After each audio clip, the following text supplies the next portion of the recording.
पक्षीराज गरुड़ जी माया सर्पों के समूह को पकड़कर खाए तब वे सब वानरों के झुंड माया से रहित होकर हर्षित हुए। पर्वत वृक्ष पत्थर और नख धारण किए वानर क्रोधित होकर दौड़े। निशाचर विशेष व्याकुल होकर भाग चले और भागकर किले पर चढ़ गए। मेघनाथ की मूर्छा छूटी।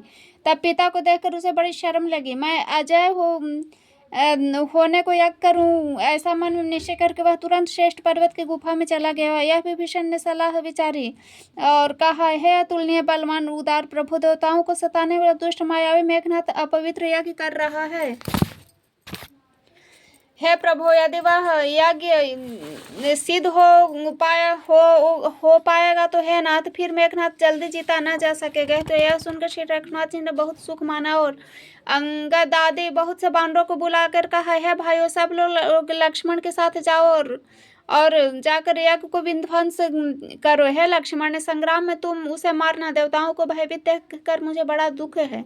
हे भाई सुनो, उसे ऐसे बल और बुद्धि के उपाय से मारना जिससे निशाचर का नाश हो। हे जामवंत, सुग्रीव और विभीषण, तुम तीनों जने इनके साथ रहना। इस प्रकार श्री रघुवीर ने आज्ञा दी। तब कमर में तरकस कस कर और धनुष सजाकर रणधीर लक्ष्मण जी प्रभु के प्रताप को हृदय में धारण करके मेघ के समान गंभीर वाणी बोले, यदि मैं आज उसे बिना मारे आऊं तो श्री रघुनाथ जी का सेवक न कहलाऊं। यदि सैकड़ों शंकर भी उसकी सहायता करे तो भी श्री रघुवीर की दुहाई, आज मैं उसे मार ही डालूंगा। श्री रघुनाथ जी के चरणों में सिर नमाकर शेषावतार लक्ष्मण जी तुरंत चले। उनके साथ अंगद, नील, मयन, नल, हनुमान आदि उत्तम योद्धा थे। वानरों ने जाकर देखा, वह बैठा हुआ खून और भैंसों की आहुति दे रहा है। वानरों ने सब यज्ञ विध्वंस कर दिया। फिर वह जब वह नहीं उठा तब उसकी प्रशंसा करने लगे। इतने पर भी वह न उठा तब उन्होंने जाकर उसके बाल पकड़े और लातों से मार मार कर भाग चले। वह त्रिशूल लेकर दौड़ा तब वानर भागे। वहां आगे जहां आगे लक्ष्मण जी खड़े थे, वह अत्यंत क्रोध का मारा हुआ है और बार बार भयंकर शब्द करके गरजने लगा। मारुति और अंगद क्रोध करके दौड़े। उसने छाती में त्रिशूल मारकर दोनों को धरती पर गिरा दिया। फिर उसने प्रभु श्री लक्ष्मण जी पर प्रचंड त्रिशूल छोड़ा। अनंत ने बाण मारकर उसे दो टुकड़े कर दिए। हनुमान जी युवराज अंगद फिर उठकर क्रोध करके उसे मारने लगे, पर उसे चोट न लगी। शत्रु मेघनाथ मारे नहीं मरते तक सब वीर लौटे। तब वह घोर चिघाड़ करके दौड़ा। उसे क्रोध काल की तरह आता था कि लक्ष्मण जी ने भयानक बाण छोड़े। वज्र के समान बाणों को देखकर दुष्ट तुरंत अंतर ध्यान हो गए। फिर भांति भांति के रूप धारण करके युद्ध करने लगा। वह कभी प्रकट होता और कभी छिप जाता था। शत्रु को पराजित न होता देख वानर डरे। तब सर्पराज लक्ष्मण जी बहुत ही क्रोधित हुए। लक्ष्मण जी ने मन में यह विचार दृढ़ किया कि इस पापी को मैं अब बहुत खेला चुका, अब और अधिक खेलाना अच्छा नहीं, अब तो इसे समाप्त ही कर देना चाहिए। कौशलपति श्री राम जी के प्रताप को स्मरण करके लक्ष्मण जी ने वीरोचित दर्प करके बाण का संधान किया। बाण छोड़ते ही उसके छाती के बीच लगा। मरते समय उसने सब कपट त्याग दिया। राम के छोटे भाई लक्ष्मण कहाँ है, राम कहाँ है, ऐसा कहकर उसने प्राण छोड़ दिया। अंगद और हनुमान कहने लगे, तेरी माता धन्य है जो तुम लक्ष्मण के हाथों मरा और मरते समय श्री राम लक्ष्मण को स्मरण करके तूने उनके नामों का उच्चारण किया। हनुमान जी ने उनको बिना ही परिश्रम को उठा लिया और लंका के दरवाजे पर रखकर वे लौट आए। उसका मरना सुनकर देवता, गंधर्व आदि सब विमानों पर चढ़कर आकाश में आए। वे फूल बरसाकर नगाड़े बजाते हैं और श्री रघुनाथ जी का निर्मल यश गाते हैं। हे अनंत, आपकी जय हुई है। जगदाधार, आपकी जय हुई है। प्रभु, आपने सब देवताओं की महान विपत्ति से उद्धार किया। देवता और सिद्ध स्तुति करके चले गए। तब लक्ष्मण जी कृपा के समुद्र श्री राम जी के पास आए और रावण ने ज्यों ही पुत्र वध का समाचार सुना त्यों ही वह मूर्छित होकर पृथ्वी पर गिर पड़ा। मंदोदरी छाती पीट पीट कर बहुत प्रकार से पुकार पुकार कर भारी विलाप करने लगे। नगर के सब लोग शोक से व्याकुल हो गए। सब भी रावण को नीच कहने लगे। तब रावण ने सब स्त्रियों को अनेकों प्रकार से समझा, समस्त जगत का रूप नाशमान है, हृदय में विचार कर देखो। रावण ने उनको ज्ञान का उपदेश दिया। वह स्वयं तो नीच है पर उसकी कथा शुभ और पवित्र है। दूसरों को उपदेश देने में तो बहुत ही लोग निपुण होते हैं, पर ऐसे लोग अधिक हैं जो उपदेश के अनुसार आचरण भी करते हैं। रात बीत गई, सवेरा हुआ। रीछ वानर चारों दरवाजे पर जा डटे। योद्धाओं को बुलाकर दशमुख रावण ने कहा, लड़ाई में शत्रु के सम्मुख जिनका मन डामाडोल हो, अच्छा वह अभी भाग जाए। युद्ध में जाकर विमुख होने में भलाई नहीं। मैंने अपनी भुजाओं के बल पर वैर बढ़ाया है। जो शत्रु चढ़ाए उसको मैं अपने ही से उत्तर दूंगा। ऐसा कहकर उसने पवन के समान तेज चलाने वाला रथ सजाया और सारे जुझारू बाजे बजने लगे। सब अतुलनीय बलवान वीर ऐसे चले मानो काजल की आंधी चली। उस समय असंख्य अपशगुन होने लगे, पर अपनी भुजाओं का बल बड़ा गर्व होने से रावण उन्हें गिनता नहीं है। अत्यंत गर्व के कारण वह शगुन का विचार नहीं करता। हथियार हाथों से गिर रहे हैं, योद्धा रथ से गिर पड़ते हैं, घोड़े हाथी साथ छोड़कर चिघाड़ते हुए भाग जाते हैं, सियार गिद्ध कौवे गधे शब्द कर रहे हैं, बहुत अधिक कुत्ते बोल रहे हैं, उल्लू ऐसे अत्यंत भयानक शब्द कर रहे हैं मानो काल के दूत मृत्यु का संदेशा सुना रहे हो। जो जीवों के द्रोह में रथ है, मोह के वश हो रहा है, राम विमुख है और कामासक्त है, उसको क्या कभी स्वप्न में भी संपत्ति शुभ शगुन और चित्त की शांति हो सकती है। राक्षसों की अपार सेना चली, चतुरंगिणी सेना की बहुत से टुकड़ियां हैं, अनेकों प्रकार के वाहन रथ सवारियां हैं तथा बहुत से रंगों का अनेकों पताकाएं ध्वजाएं हैं। मतवाले हाथियों के बहुत से झुंड चले, मानव पवन से प्रेरित वर्षा ऋतु के बादल हो। रंग बिरंगे बाण धारण करने वाले वीरों को समूह हैं जो युद्ध में बड़े शूरवीर हैं और बहुत प्रकार की माया जानते हैं। अत्यंत विचित्र फौज सुशोभित है, मानो वीर वसंत ने सेना सजाई है। सेना के चलने से दिशाओं के हाथी डिगने लगे, समुद्र क्षुभित हो गए और पर्वत डगमगाने लगे, इतनी धूल उड़ी कि सूर्य छिप गए। फिर सहसा पवन रुका और पृथ्वी अकुला उठी, ढोल और नगाड़े भीषण ध्वनि से बज रहे हैं जैसे प्रलय काल के बादल गरज रहे हों। फेरी नफेरी तुरही शहनाई योद्धाओं को सुख देने वाला मारू राग बज रहा है, सब वीर सिंहनाद करते हैं, अपने अपने बल पौरुष बखान रहे हैं। रावण ने कहा, हे उत्तम योद्धाओं सुनो, तुम वृक्ष बानरों को ठट्ट को मसल डालो और दोनों राजकुमार भाइयों को मैं मारूंगा। ऐसा कहकर उसने अपनी सेना आगे चलाई। जब सब बानरों ने खबर पाई तो इस रघुवीर की दुहाई देते हुए दौड़े। विशाल और काल के समान कराल बानर भालू दौड़े, मानो पंख वाले पर्वतों के समूह उड़ रहे हो। वे अनेकों वर्ण के हैं, नख दांत पर्वत बड़े बड़े वृक्ष ही उनके हथियार हैं। ये बड़े बलवान हैं और किसी का भी डर नहीं मानते। रावण रूपी मत वाले हाथी के लिए सिंह रूप श्री राम जी जय जयकार करके वे उनके सुंदर यश बखान करते हैं। दोनों ओर के योद्धा जय जयकार करके अपनी अपनी जोड़ी जानकर चुनकर लड़ते हैं। श्री रघुनाथ जी और उधर रावण का बखान करके वो परस्पर भिड़ गए। रावण को रथ पर और श्री रघुवीर को बिना रथ के देखकर विभीषण अधीर हो गए। प्रेम अधिक होने से उनके मन में संदेह हो गया कि वे बिना रथ के रावण को कैसे जीत सकेंगे। श्री राम जी के चरणों की वंदना करके वह स्नेह रूप कहने लगे, हैं नाथ, आपके न रथ है, न तन की रक्षा करने वाला कवच और न जूते ही है, वह बलवान वीर रावण किस प्रकार जीता जाएगा। कृपा निधान श्री राम जी ने कहा, है सखे सुनो, जिससे जय होती है वह रथ दूसरा ही है। शौर्य और धैर्य ही उस रथ के पहिए, सत्य और शील उसकी मजबूत ध्वजा और पताका है। बल विवेक दम और परोपकार चार उसके घोड़े हैं, जो क्षमा दया समता रूपी डोरी हाथ में जोड़े हुए है। ईश्वर भजन ही उस रथ को चलाने वाला चतुर सारथी है। वैराग्य ढाल और संतोष तलवार है। दान भरसा बुद्धि प्रचंड शक्ति श्रेष्ठ विज्ञान कठिन धनुष है। निर्मल पाप रहित और अचल स्थिर मन तरकस के समान है। शम मन का वश में होना, अहिंसादि आदि और शौचादि नियम ये बहुत ही बाण है। ब्राह्मणों और गुरु का पूजन अभेद कवच है, इससे समान विजय दूसरा उपाय नहीं है। हे सखे, ऐसा धर्ममय रथ जिसके हो उसके लिए जितने को कहीं शत्रु ही नहीं है। हे धीर बुद्धि वाले सखे सुनो, जिसके पास ऐसा दृढ़ रथ हो, वीर संसार रूपी महान दुर्जय शत्रु को भी जीत सकता है। रावण की तो बात ही क्या है। प्रभु के वचन सुनकर विभीषण जी हर्षित होकर उनके चरण कमल पकड़ लिए और कहा, है कृपा और सुख के समुद्र श्री राम जी, आपने इसी बहाने मुझे महान उपदेश दिया। उधर ने रावण ललकार रहा और इधर से अंगद हनुमान राक्षस ऋक्ष बानर अपने अपने स्वामी की दुहाई देकर लड़ रहे हैं। ब्रह्म आदि देवता अनेक सिद्ध तथा मुनियों विमानों पर चढ़े हुए आकाश युद्ध देख रहे हैं। शिव जी कहते हैं, उमा, मैं भी उस समाज में था। श्री राम जी के रण रंग की लीला देख रहा था। दोनों ओर के योद्धा रण रस में मतवाले हो रहे हैं। वानरों को श्री राम जी का बल है, इससे वे अजयशील हैं। एक दूसरे से भिड़ते हैं, ललकारते हैं और एक दूसरों को मसल मसल कर पृथ्वी पर डाल देते हैं। ये मारते काटते पकड़ते और पछाड़ देते हैं। सिर तोड़कर उन्हीं सिरों से दूसरों को मारते हैं, पेट फाड़ देते हैं, भुजाएं उखाड़ लेते हैं, योद्धाओं को पैर पकड़कर पृथ्वी पर पटक देते हैं। राक्षस योद्धाओं को भालू पृथ्वी पर काट देते हैं, ऊपर से बहुत से बालू डाल देते हैं। युद्ध में शत्रुओं से विरुद्ध हुए वीर बानर ऐसे दिखाई पड़ते हैं माने बहुत से क्रोधित काल हो।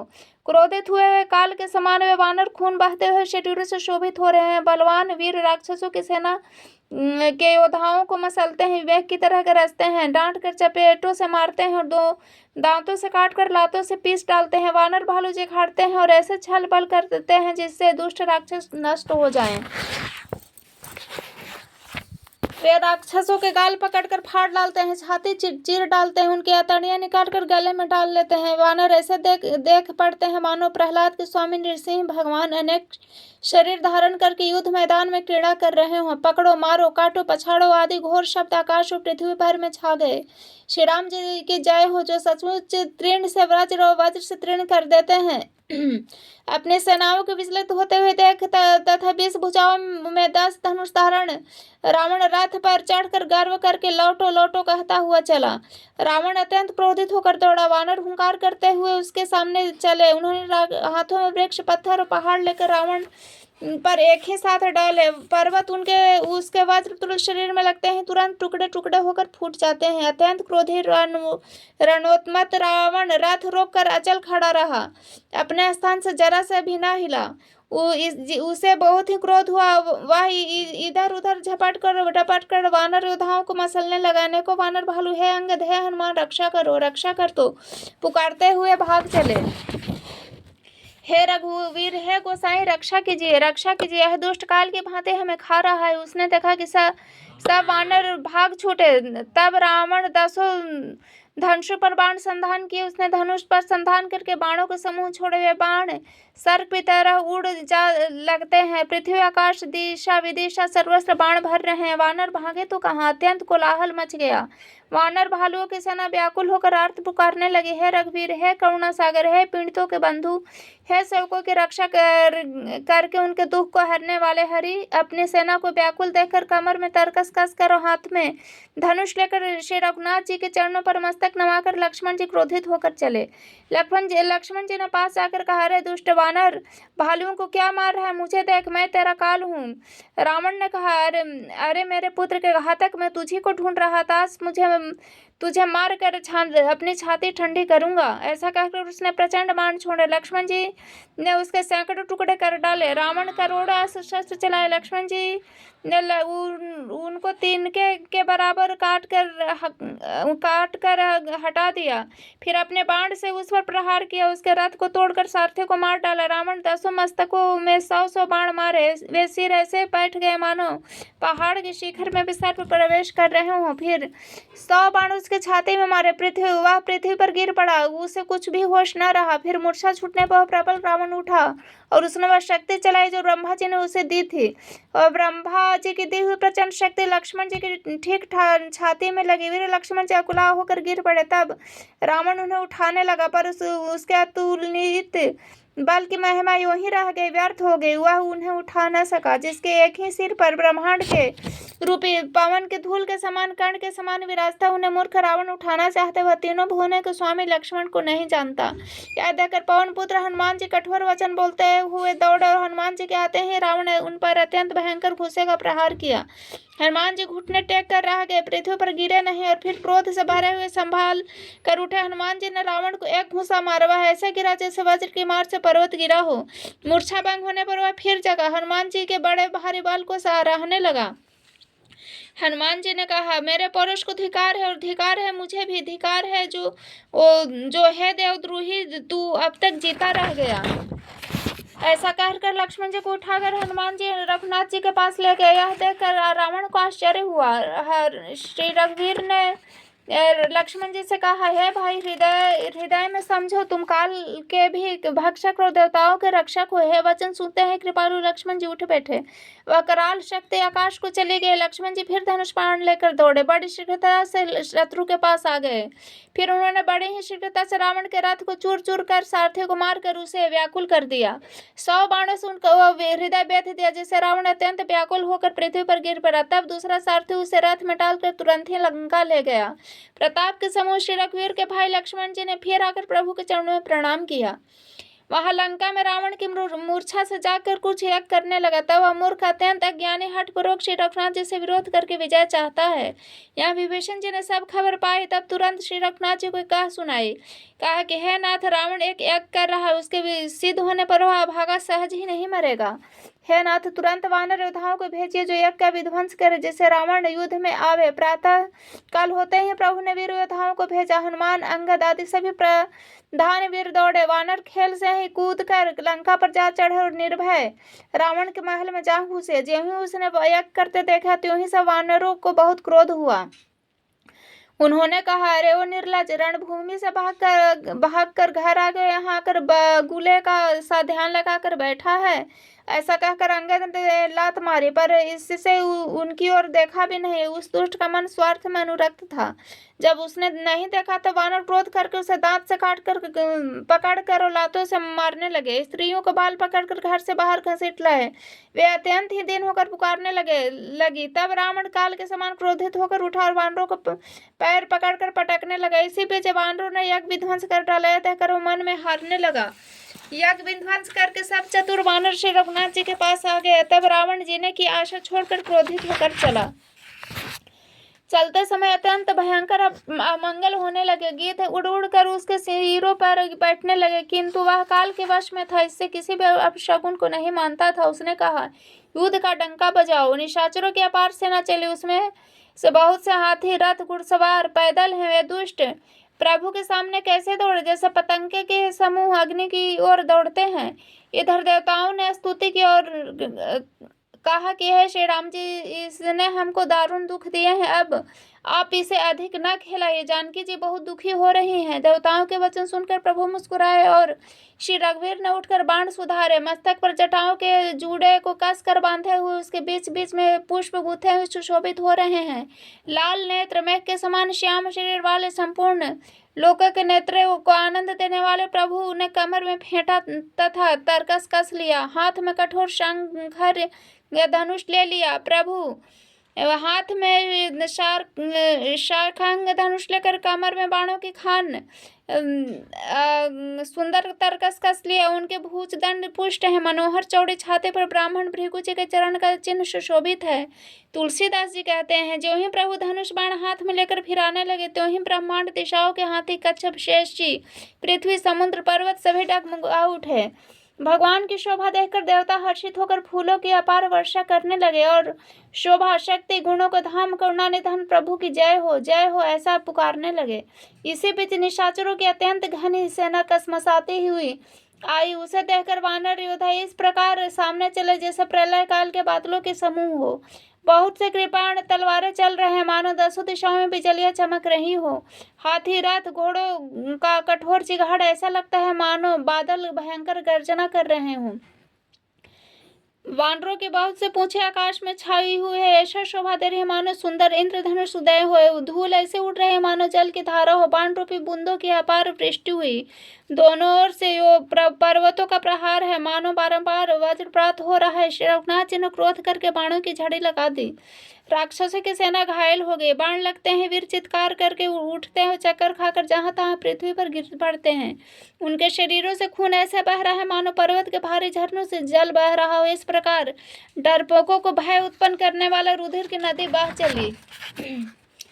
डरपोकों को भय उपजाने वाला अत्यंत अपवित्र नदी, रक्त की नदी बह चली। दोनों दल, उनके दोनों किनारे के रथ रेत है, पहिए भंवर है। वह नदी बहुत भयानक बह रही है। हाथी, पैदल, घोड़े, गधे तथा अनेक सवारी हैं, जिनकी गिनती कौन करे। नदी जल जंतु है, बाण शक्ति तो मर सर्प है, धनुष तरंगे और ढाल बहुत से कछुए हैं। वीर पृथ्वी पर इस तरह गिर रहे हैं मानो नदी के किनारे वृक्ष ढह रहे हो। बहुत सी मज्जा बह रही है, वही फेन है। डरपोक जहाँ इसे देख कर डरते हैं, वहाँ उत्तम योद्धाओं के मन में सुख होता है। भूत, पिशाच, बेताल, बड़े बड़े झोंटों वाले महान भयंकर झोटिंग और प्रमथन शिवगण उस नदी में स्नान करते हैं। कौवे, चील भुजाएं लेकर दौड़ते हैं और एक दूसरे से छीन कर खा जाते हैं। एक कोई कहता है, अरे मूर्ख, ऐसी मस्ती बहुयात है, फिर भी तुम्हारी दरिद्रता नहीं जाती। घायल उधर तट पर पड़े कराह रहे मानो जहां तहां अधजल, जो व्यक्ति जो मरने के समय आधे जल में रखे जाते हैं पड़े हो। गिद्ध आते खींच रहे मानो मछली मार नदी तट पर चित लगाए हुए ध्यानस्थ होकर बंसी खेल रहे हो। बहुत से योद्धा बहे जा रहे हैं, पक्षी उन पर चले जा रहे हैं मानो वे नदी में नौका क्रीड़ा खेल रहे हों। योगिनियां खपरों में भर भर कर खून जमा कर रहे हैं। भूत पिशाच स्त्रियां आकाश में नाच रहे हैं। चामुंडाएं उधाओं की खोपड़ियों का करताल बजा रही हैं और नाना प्रकार से गा रहे हैं। गिद्धड़ों के समूह कट कट शब्द करते हैं। मुर्दों को काटते खाते हुआ हुआ करते हैं और पेट भर जाने पर एक दूसरों के डांटते हैं। करोड़ों धड़ बिना सिर के घूम रहे हैं। सिर पृथ्वी पर बड़े जय जयकार बोल रहे हैं।